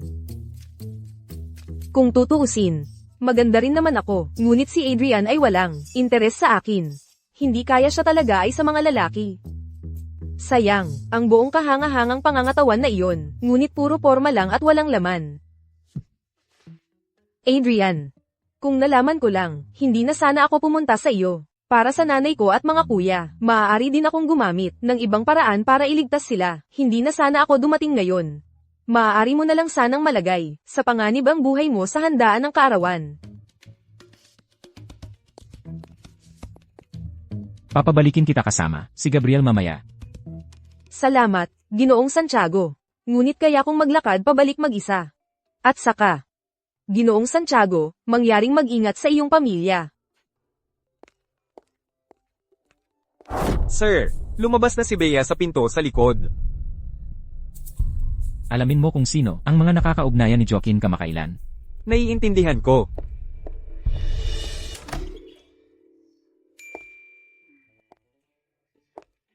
Dapat tulog na si nanay. Ngayon, di ba? Binibini, naghihintay na si Ginang, sa sala para sa iyo. Ay nako. Hindi kaya nalaman ni nanay na pumunta ako sa Hacienda Santiago, di ba?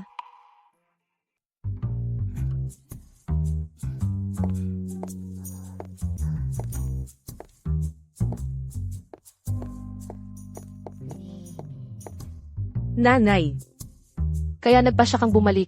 Saan ka nanggaling? Hindi ko pwedeng sabihin kay nanay na pumunta ako sa Hacienda Santiago para hanapin si Adrian, para babalaan siya tungkol sa pamilya Santiago, para magamit ko ang pabor na iligtas ang buhay niya, para matulungan ni Adrian ang pamilya Lim. Si Adrian ay may reputasyon. Kung nalaman ni nanay na pumunta ako sa kanya, hindi ba siya mas mag-aalala pa? Kaya pala sinusubukan ni Bea na iligtas si Ginoong Santiago at baguhin ang kapalaran ng pamilya Lim.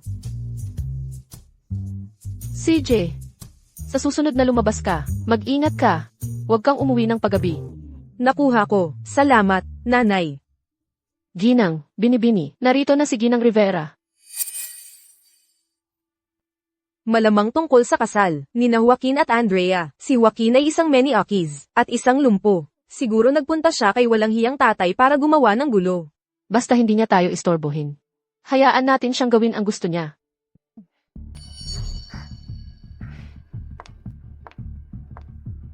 Sophia. Gumagawa ka ng eksena sa bahay na ito. Sa tingin mo ba talaga ito ang tahanan mo? Amelia, anak mo rin si Andrea. Paano mo nagawa pagsamahin ang anak mo sa lumpo na walang pera o estado? Isa lang ang anak ko, at iyon ay si Bea. Si Andrea ay kinuha ni Ricardo mula sa ampunan, dati. Kung hindi nawala si Bea, hindi sana ako mag-aampon ng anak. Dapat siyang magpasalamat. Kung hindi baka, naghihirap pa siya ngayon. Pero, Tama na. Ginawa ko na ang lahat. Dalhin si Andrea palabas ng bahay ko. Tungkol sa kasal na ito. Amelia, ang dahilan lang dahil bumalik ang tunay mong anak, kinakawawa mo ang anak mong ampon. Talagang walang puso ka. Joaquin, kahit ipinanganak sa pamilya Santiago, ngayon ay lumpo na. Paano mo nagawa pagsamahin si Andrea sa kanya? Tungkol dito, sina Ricardo at Joaquin ang nag-ayos nito, at ang pamilya Santiago ay nagbigay ng malaking dowry. Kahit palumpo siya, hindi ito makakaapekto sa normal na buhay, di ba? Eksakto.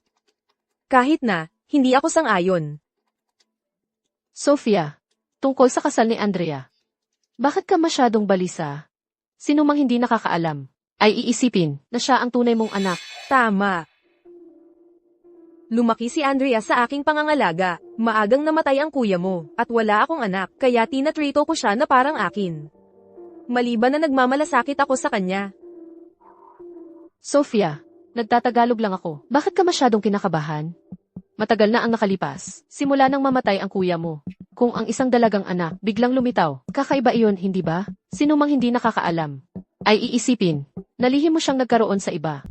Amelia, ano ang ibig mong sabihin? Ang iyong kuya ay wala na. Ngunit walang paraan na ipagkanulo ko siya. May iba pa akong gagawin, aalis na ako.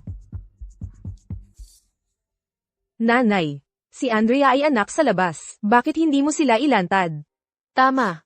Bakit hindi si Ricardo? Nasabi kay Sophia na, alam ko na, tungkol sa relasyon nila. Mukhang hindi sila tunay na, mapagmahal o nagkakaisa, pagkatapos ng lahat. Sa ngayon, hindi pa ang tamang panahon.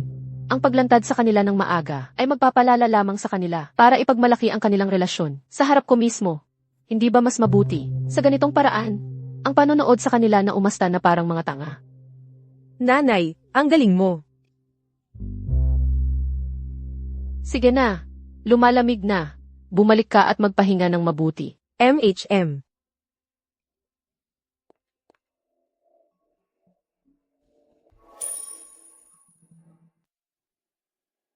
Sino yan? Bea, napakatalas mo, kung sumigaw ka pa ng 2 beses. Siguro mahuhuli ako ng mga bodyguard ng pamilya De La Cruz, na parang magnanakaw. Akala ko may humahanga, sumusugod sa kwarto ko sa gitna ng gabi. Si Ginoong Santiago pala. Bea, kung nakakapasok ka sa bahay ko, para silipin ako habang naliligo, bakit hindi ako pwedeng pumunta dito? Pumunta ka para makita ako, mayroon bang mahalaga? Siyempre, narito ako para sa isang mahalagang bagay. Hindi pa tayo nagkikita ng kalahating araw. At nandito ka na para hanapin ako, may nahanap ka ba? Kamakailan lang ginamit ni Joaquin ang dowry bilang pantustos para magdala ng kaibigan mula sa ibang bansa. Ang pangalan niya ay Sara Santos. Sara Santos. Sabi sa nobela, ang Sara Santos na ito ay napakabilis. Taong nakalipas, dahil nahuli siyang nandadaya sa baraha sa isang kasino, hinabol siya ng boss, at tuluyang tumakas sa bansa. Kung siya iyon, hindi nakakapagtaka na naging matagumpay ang paglalason. Talagang hindi nagtipid si Joaquin, para siya ay makuha. Ang pagpunta dito para marinig ang iyong mga iniisip. Marami talaga akong natututunan. Pero hindi alam ni Joaquin na, sumang-ayon lang si Sara sa kanya. Sa panlabas, sa katotohanan, ang tunay niyang layunin ay si Marco. Hindi niya gustong lasunin siya. Gusto niyang gamitin ang insidenteng ito para lumapit kay Marco at makuha ang loob niya.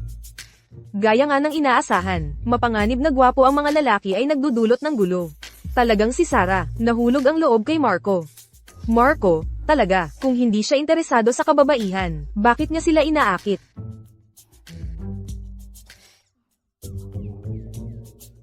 Wala akong inakit na babae.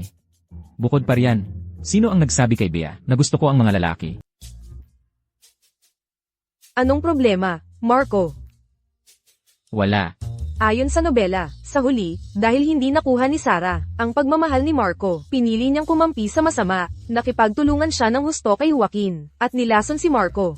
Kaya nga, si Marco ay namatay ng trahedya. Kung kailangan, pwedeng gamitin ni Marco ang kanyang ganda. Tutal, ang buhay ay mas mahalaga kaysa sa dangal, di ba? Lahat ng iba ay pangalawa lamang. Ano nang sabi mo? Wala akong sinabi. Marco, pumasok ka sa kwarto ko, sa hating gabi. Kung sino man ang hindi nakakaalam, iisipin nilang ginagamit mo ang importanteng bagay para makita ako. Nagtataka lang ako. Bea. Sobra kang nag-aalala sa kaligtasan ko. Hindi ka naman nahulog sa akin, di ba? Ano, ako, mahuhulog sa iyo. Ang kapal naman ng mukha mo, bagamat napakahusay mo sa lahat ng paraan, hindi rin naman ako ganoon kasama. Marco, siya ay isang alamat sa mundo ng negosyo. Guwapo, determinado, walang awa, mayaman, at makapangyarihan. Kaya kahit na mahulog ako sa iyo, hindi naman yan kakaiba, di ba? Bukod pa rito, sinong dalaga sa ating lipunan ang ayaw kang pakasalan? Ikaw. Ako. Bakit ako? Wala. Kung totoo ang sinabi mo tungkol sa bagay na ito. Kung gayon ay may utang na loob ako sa'yo. Pero huwag kang manghimasok sa usaping ito.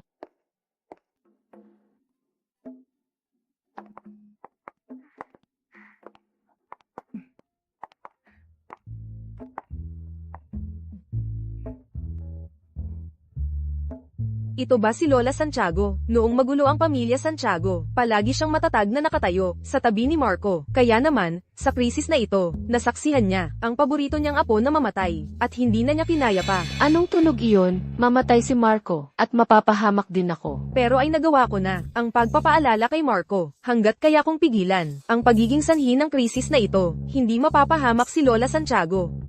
Ang batang ito, ang mga panloob na usapin ng pamilya Santiago. Nangangahas siyang makialam.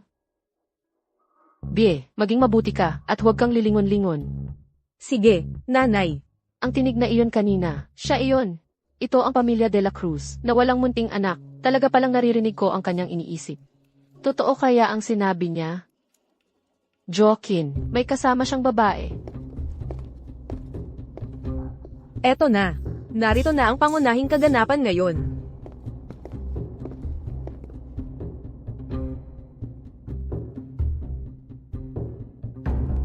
Lola, ito ang regalo na inihanda ko para sa'yo.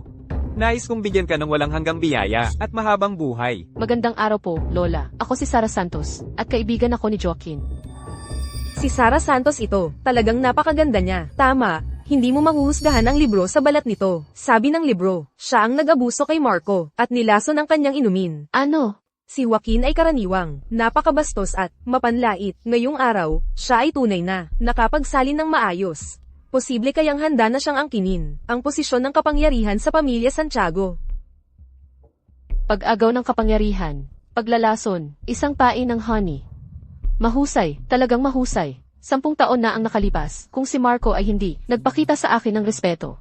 Ang kapansanan ni Joaquin ay higit pa sa isang binti. Sarah, ito ang kasalukuyang pinuno ng pamilya Santiago. Ang pinsan ko, si Marco. Marco.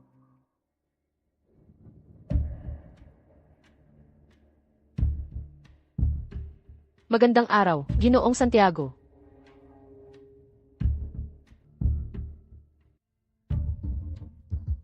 Sa tingin sa tagumpay ni Sarah, ang inumin ay dapat na Spike.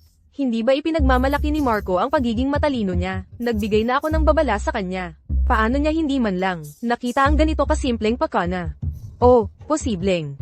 Siya ay handa na. Lola, medyo hindi maganda ang pakiramdam ko. Aakyat muna ako para magpahinga sandali. Lola, aalis na rin po ako.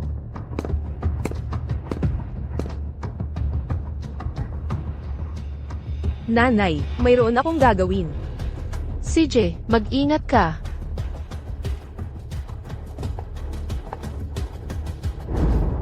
Marco. Marco. Marco. Marco.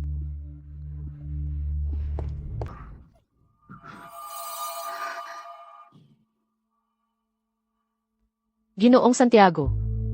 Ginoong Santiago. Ginoong Santiago. Marco, nakuha mo ang aking pampatulog. Sa loob ng wala pang kalahating oras, mahuhulog ka sa pagkakatulog. Halos, sa akin ka na. Hindi ka makakatakas.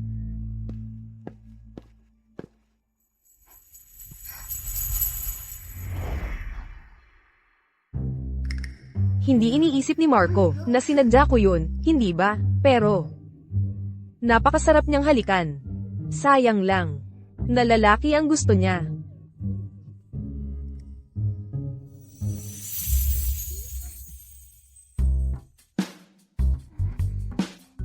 Hindi ba lalaki ang gusto niya?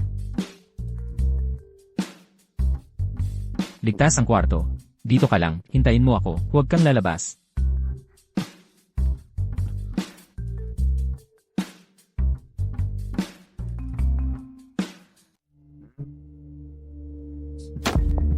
Lola, pirmahan mo ang kasunduan sa paglipat ng share. Kung hindi, hindi mo na makikita ang iyong mahalagang apo. Ano ang ibig mong sabihin? Marco, ano ang ginawa mo kay Marco? Si Marco ay binigyan ng malakas na pampatulog ni Sarah. Hindi siya gising sa loob ng ilang sandali. Pinapilay niya ang aking binti noon. Ngayon, pagbabayaran niya ito. Walang hiya kang pasaway, hindi ko dapat naawa. At hinayaan si Marco na pagbigyan ka. Kesalahan ko, lahat ay aking pagkakamali. Tama na ang daldal. Pirmahan mo na lang. Lola, Niloko mo ako. Hindi ko. Paano ka nagising? Kaagad? alam ko ang plano mo noon pa man. Kaya uminom na ako ng panlunas bago pa. Tungkol naman sa iyong pampatulog. Sa akin, ay walang dulot na pinsala. Lola, sa pagkakataong ito, Hindi ako makikialam sa kung paano mo ito haharapin. Ano man ang iyong desisyon, suportado kita. Ito ang kanilang nararapat na karma.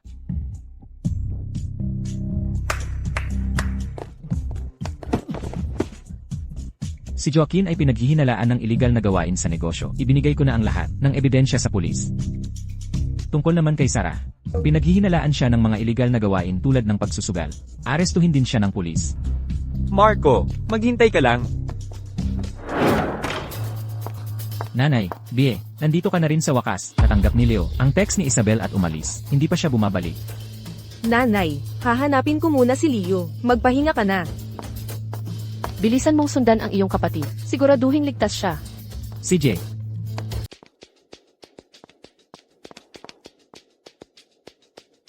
Sa libro, iniligtas ni Leo si Isabel, dito mismo, para mailabas siya. Siya ay binugbog ng malupit ng maraming tao, at nagmaneho ng desperado, para maisauli siya. Pagkatapos, habang bumababa si Isabel sa kotse, nakakita siya ng kotse, na mabilis na papalapit sa kanya. Tinulak ni Leo si Isabel palayo, na nagresulta sa pagkabali ng kanyang dalawang binti.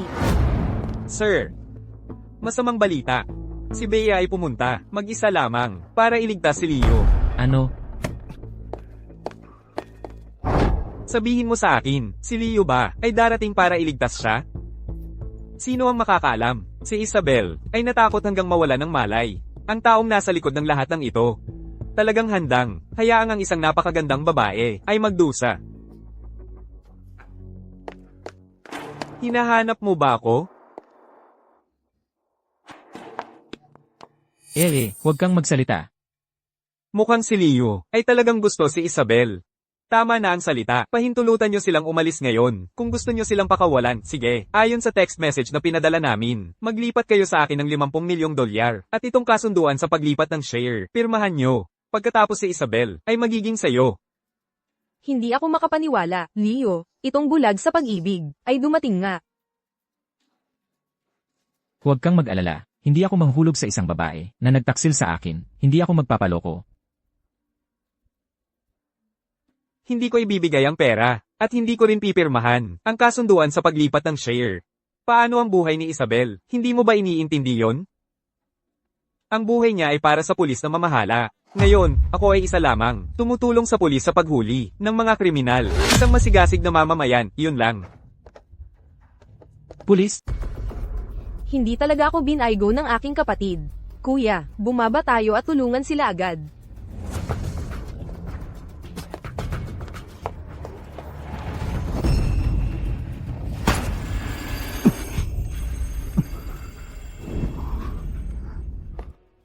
Hoy! Bilisan natin, umalis na tayo. Marco, bakit ka nandito? Sumama si Leo sa plano nila. Nahulog siya sa kanilang patibong. Bakit ka nagpunta, mag-isa? Hindi ka lang ba nakakasagabal? Sobrang nag-alala lang ako.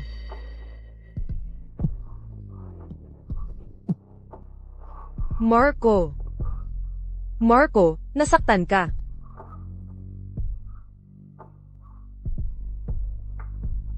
Bie, nasa panganib ka ngayon. Marco, kumapit ka. Dadalhin kita agad sa ospital. Sa tingin ko, nahulog na ako sa'yo. Marco, huwag kang hayaang may mangyari sa iyo. Hindi mo ba sinabi na gusto mong panagutan kita? Nangangako ako sa iyo ngayon. Huwag ka lang masaktan.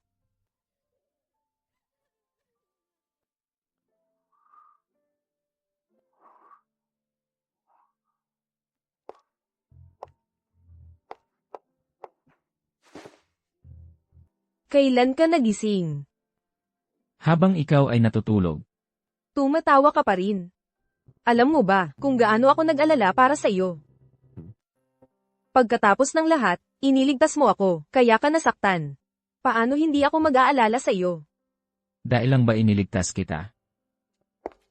Sir, may balita kami. Sina Joaquin at Sarah ay nahatulan na. Marahil ay hindi na sila makakalabas sa buhay na ito. Bukod pa rito, si Isabel ay pinaghihinalaang nagplano ng kidnapping. Naaresto na siya. Bie, gusto ko ng prutas.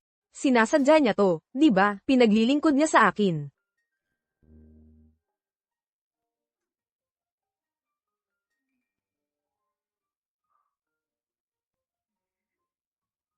Marco, sa ganyang pagtingin sa akin, hindi ka naman seryosong. Nai-inlove sa akin, di ba? Ano sa tingin mo? Kung talagang nagustuhan kita, anong gagawin mo? Hindi naman talaga ako magugustuhan ni Marco, di ba? Ngunit matapos kong tapusin ang aking misyon, kailangan kong bumalik. Tapusin ang misyon mo? Bumalik? Bie, ano man ang iyong pagkatao, hindi kita bibigyan ng pagkakataong umalis. Bie, huwag mong kalimutan. Sinamantala mo ako. Dapat mo akong panagutan. Anong gagawin ko? Ang gwapo-gwapo ni Marco. Kung babalik lang ako ng ganito, medyo manghihinayang ako. Kainin mo yan. Aalis na ako. Bie, determinado akong makuha ka. Ricardo, mas mabuti pang pirmahan mo ang mga papel. Sinisikap mo na naman akong hiwalayan? Si nanay at ang walang hiyang tatay ay maghihiwalay na. Diborsyo? Hindi maaari. Ricardo, maghihiwalay ka ngayon gusto mo man o hindi. Kung hindi, ilalantad ko ang lahat ng tungkol sa iyo. Pati na si Sofia, sa media. Amelia, Huwag mong subukan ang aking pasensya. Pakawalan mo agad si Sofia. Kung hindi, walang sino man sa atin. Ang magkakaroon ng madaling panahon. Kung hindi dahil sa iyo at sa iyong biyudang hipag, at sa lahat ng ilegal na gawain na ginawa mo, dagdag pa ang walang hiya mong pagtanggi sa diborsyo, bakit ko pa kailangang pilitin ka? Tatay. Sa ngayon, ako ang babaeng, inangkin ni Marco Santiago. Dapat mong hiwalayan si nanay. Kung hindi, ipapasali ko ang pamilya Santiago. Sisiguraduhin kong putulin ang lahat sa mundo ng negosyo. Ang ugnayan sa iyo. Saka natin makikita kung ang iyong kumpanya ay malulugi o hindi. Walang hiya ka. Huwag ka nang mag-aksaya ng oras. Pirmahan mo. Pirmahan mo ang kasunduan sa diborsyo na ito. At pagkatapos ay dalhin mo sina Sofia at Andrea. Amelia, huwag kang sobra-sobra. Ang kumpanya ng pamilya De La Cruz ay itinatag ko. Ibibigay ko lahat sa'yo? Imposible. Kung hindi dahil sa tulong ng aking pamilya, paano ka makapagsisimula ng kumpanya? Kung itutulak mo ako ng husto, hindi ko na kailangan ng pamilya Santiago upang mamagitan. Ang aking pamilya Lim ay madaling dudurugin ka.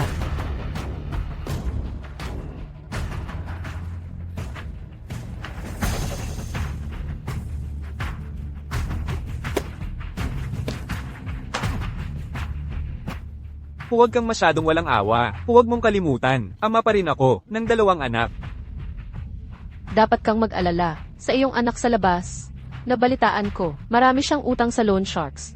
Naghihintay na linisin mo ang gulo niya. At ang iyong minamahal na anak, duda akong may maglakas loob pang magpakasal sa kanya ngayon, di ba? Naiintindihan ko na ngayon.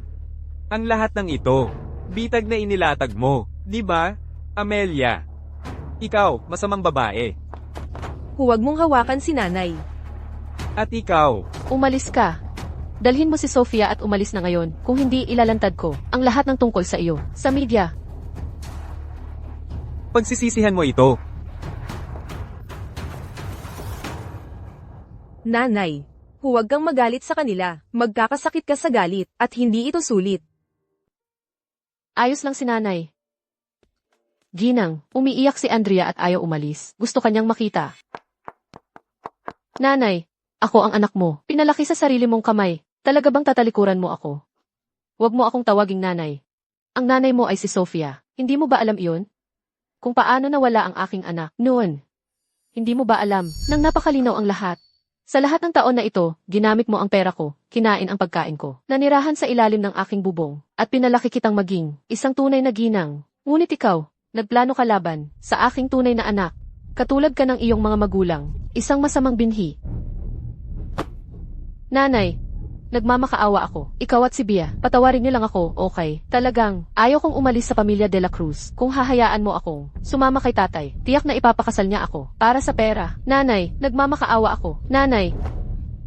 Ang lahat ng ito ay gawa mo. Kung naging tapat ka lamang at hindi gumawa ng gulo, mapayapa kang nanatili sana bilang binibini. Higit pa sa sapat ang ginawa ko para sa iyo. Paalisin mo siya sa paningin ko. Nanay. Nanay. Nanay. Nanay. Sa loob ng 2 araw, inaalagaan mo si Ginoong Santiago. Pula ang iyong mga mata dahil sa pagpupuyat. Bumalik ka at magpahinga ng maayos.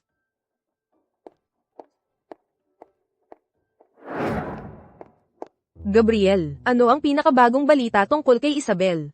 Ang pamilya Gomez ang naglagay ng lahat ng sisi kay Isabel.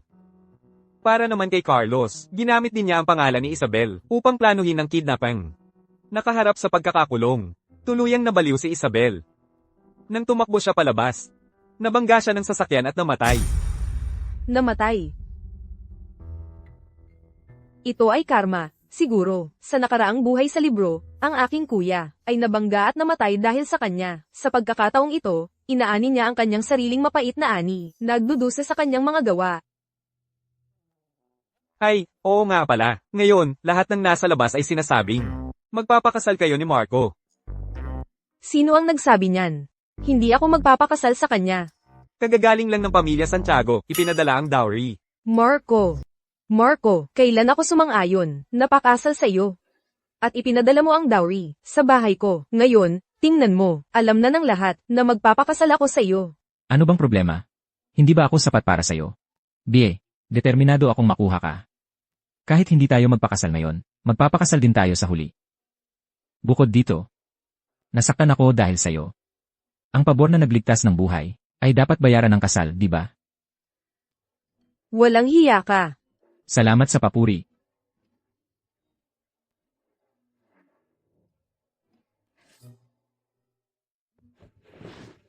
Gayunpaman, mayroon akong kailangan mong tulong. Ano yon? Ang anak sa labas ng walang hiyang tatay ko, si Carlos, hindi ba siya tumakas? Ang kanyang pag-iral ay palaging panganib sa seguridad. Maaari mo ba akong tulungan na hanapin siya? Ikaw ang magiging asawa ko. Ano man ang hilingin ng asawa ko, gagawin ko. Nasa iyong utos ako. Hindi ba sinabi nila na si Marco ay mailap at walang interes sa kababaihan? Ngayon, sa pagtingin sa kanya, hindi siya mailap. Sir, Ano yon? Kaya pala, si Marco ay ganito lamang sa akin. ito ay nakuha ko sa black market, isang makapangyarihang pampaganya sa pagtatalik. Na-check ko na, kaka-discharge lang ni Marco ngayon. Nasa bar siya ngayon, nag-uusap tungkol sa negosyo. Kailangan mong samantalahin ang pagkakataong ito. Bie, lahat dahil sa iyo. Ako'y nagdurusa ng ganito. Hindi kita hahayaan. Makasal kay Marco, nang ganoon kadali. Dapat mo ring maranasan ang lasa ng pagtataksil at pag-iwan.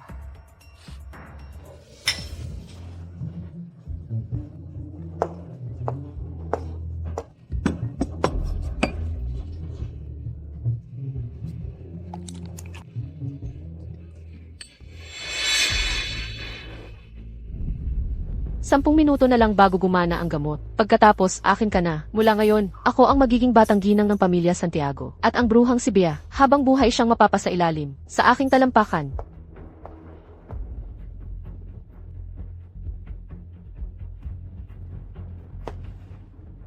Bie, ngayong araw ang unang araw ko sa labas ng ospital, at hindi mo man lang ako binisita.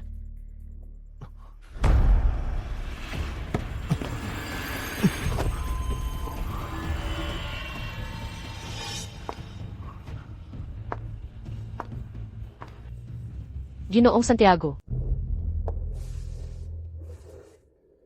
Ito ay isang makapangyarihang pampagana sa pagtatalik. Hindi mo ito kayang labanan, kaya huwag mo nang isipin ang anumang walang saysay na paglaban. Andrea, nilagyan mo ako ng gamot? Nagtataka ako kung si Bea ay makakarating dito sa tamang oras. Ginoong Santiago, bakit hindi na lang tayo magpakasal? 100 beses akong mas magaling kaysa sa babaeng iyon, si Bea.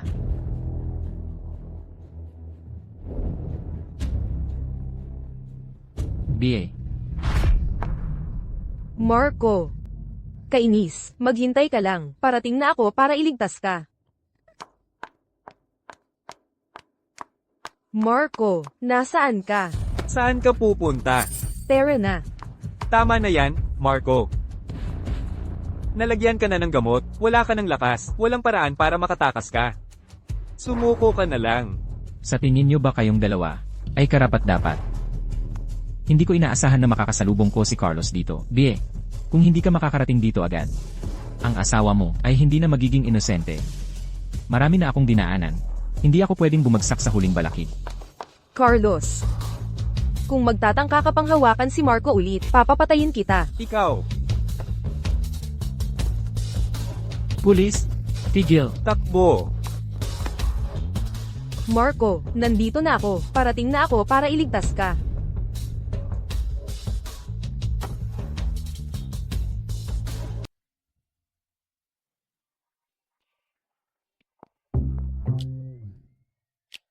Marco, okay ka lang ba? Talaga bang hindi mo kailangan ng doktor? Ang mga abs na ito, ang dibdib na ito, ang mahahabang binti na ito. Handa akong maging lunas mo.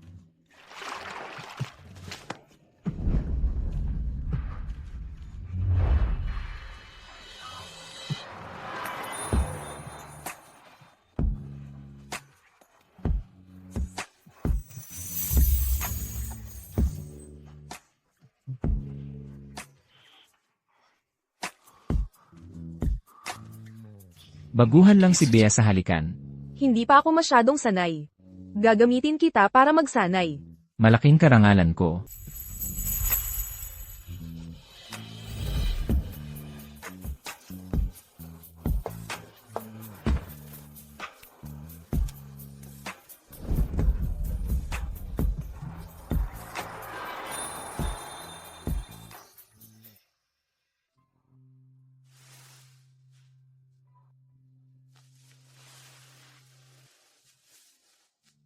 Hindi ngayon.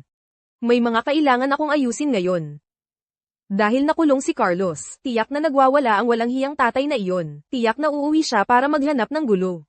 Kailangan kong umuwi, at ipaglaban ang aking mga kuya at sinanay.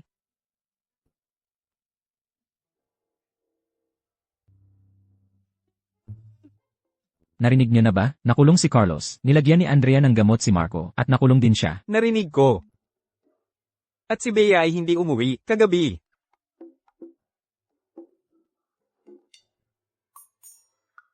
Anong klaseng gamot kaya sa tingin ninyo ang ibinigay kay Marco? Si Andrea ang nagbigay kay Marco ng pampagana sa pagtatalik. Nakasama ni Bea si Marco buong gabi. Kainis na Marco, sinamantala niya si Bea. Anong problema ninyong dalawa? Kayo ay handa ang dowry ni Bea. Kahit hindi kayang makipagsabayan ng pamilya natin sa pamilya Santiago, hindi natin pwedeng hayaan na ang mga tagalabas ay mangmaliit sa atin. O sabihin na ang ating Bea ay walang suporta. Sige po, nanay. Lahat ng mga kotse at ari-arian ko, ilipat lahat sa pangalan ni Bea. At ang mga shares, ibigay din lahat sa kanya. Amelia, babae ka. Talaga bang pinadala mo sina Andrea at Carlos sa kulungan? Sila ang may gawa niyan. Ako ba ang nagsabi sa kanila? Nalagyan ng gamot si Marco. Ako ba ang nagsabi sa kanila na manambang kay Marco? Ricardo, nakipag-divorce na ako sa iyo. Ngayon, isama mo ang babaeng ito at umalis ka na sa bahay ko. Kung hindi, kakasuhan kita sa paglabag sa pag-aari ko. Ricardo, hindi tayo pwedeng umalis. Nasa kulungan pa ang mga anak natin. Amelia, nasaan si Bea? Basta magsasalita siya, hindi tatanggi si Marco. Tatay, nanahimik kami dahil sa paggalang sa iyo. Sa lahat ng taon na ito, inabuso mo ang iyong posisyon at palihim na binigyan si Carlos ng maraming pera. Tinulungan mo pa ang iyong anak sa labas. Nasaktan ang iyong sariling anak na babae. Tao ka pa ba? Tama, inaasahan mo pa rin na kami ay palayain ang mga salarin. Impossible. Kayo, mga bastardo. Ang nanay ninyo lang ang nasa mga mata ninyo, di ba? Kayo ay mga anak lang niya, di ba? Ricardo, huwag kang malungkot. Hindi sila nagmamalasakit sa iyo, pero si Carlos, oo. Anak mo rin si Carlos. Kailangan mong humanap ng paraan para mailabas siya. Talaga ba? Si Carlos ba talaga? Talaga ba? Si Carlos ba talaga ang anak mo?